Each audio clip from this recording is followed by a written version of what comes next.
Video shows the moment Chris Watts returned home from burying his wife and disposing of his daughter's bodies in an oil tank, only to learn that Shannan's best friend had already called the police.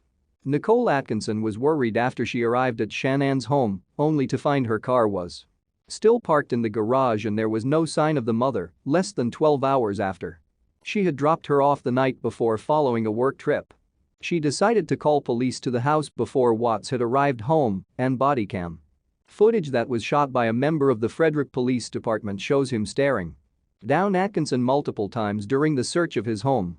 Watts is also seen sweating profusely and avoiding eye contact throughout the time that police are searching his home. It is also Atkinson who is seen making all the phone calls to friend and family members, while also searching for clues as Watts stands by aloof. Atkinson becomes particularly concerned in the video when she realizes that Shannan left without taking any of her medication. Watts meanwhile barely speaks to Atkinson or even acknowledges that she is there, and in retrospect looks mostly annoyed that she has foiled his plan.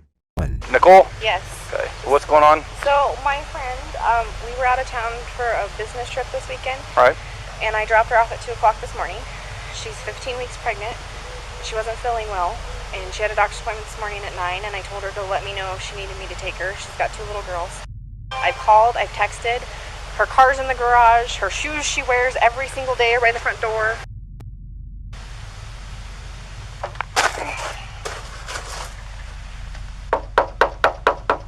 How you doing? You seen your neighbors today? No? Okay. What's Chris's phone number? Chris's phone number is... Hey Chris, Officer Coonrod for the police department. Pretty good. So, do you have any idea where your wife is? Right. Well, my concern is her car's here. They're saying she is diabetic. I don't want her if she's upstairs and can't respond. Okay. About how far out are you?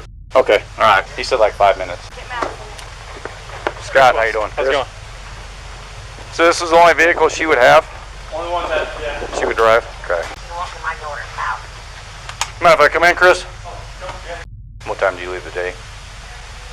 What time I leave there? Come No, here. Usually between 5:30 and 6. All right. And was Shannon here then? Yes. Yeah, she's still in bed.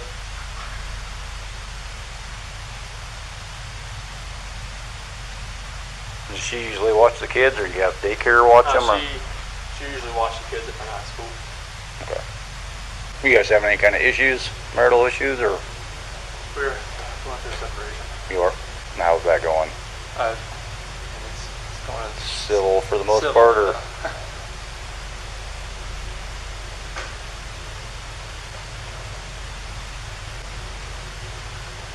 Additionally, we are presented with the subtle cues of Chris's forethought cover story, being that his wife simply ran off with the kids after a breakdown in the marriage.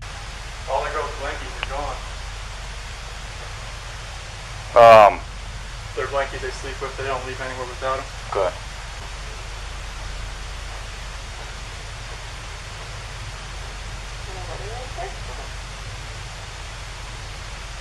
There's on the nightstand next to her, so there's a... Picked up, so it's here. The rest of Chris's conduct could be analyzed and dissected in various ways, and it would be easy to pick at certain oddities in body language and link them with signs of guilt. Yet, without the hindsight we have now, his behavior could just as easily be linked with an innocent man who is understandably concerned and frantic over the disappearance of his family. His very conservant neighbor, however, had the perceptual advantage of knowing Chris on a semi-personal level, and could analyze his kinesics in a far more accurate manner than the police officer. You just want to go talk to him? I'm going to get his info real quick. No.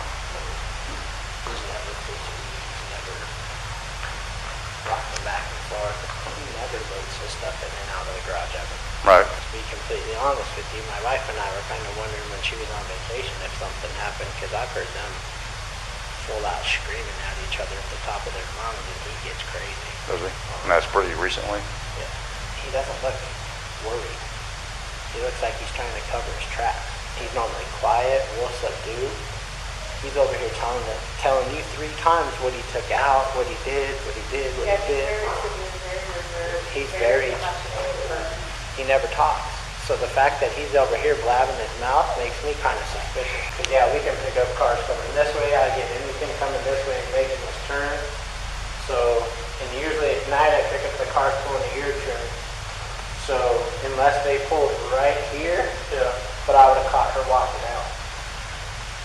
Like when I got home yesterday, it was like a ghost town. Like she wasn't here, kids weren't here. I have no idea like where they went. And right now it's you got K9 units, the sheriff's department. Everybody's like they're doing their best right now to figure out like if they can get a scent. If she wasn't here, like where did she go? Like once I got here, it was like, all right, who can I call? I called her 3 times, texted her about 3 times just to say, you know, what's going on? Like if she's vanished, like I want her back so bad. I want those kids back so bad. Right now I don't even want to just like throw anything out there. Like I hope that she's somewhere safe right now and with the kids. Last night I wanted that knock on the door. I wanted to see those kids run in, just barrel rush me and just give me a hug and knock me on the ground. That's why last night was just horrible. I couldn't do it.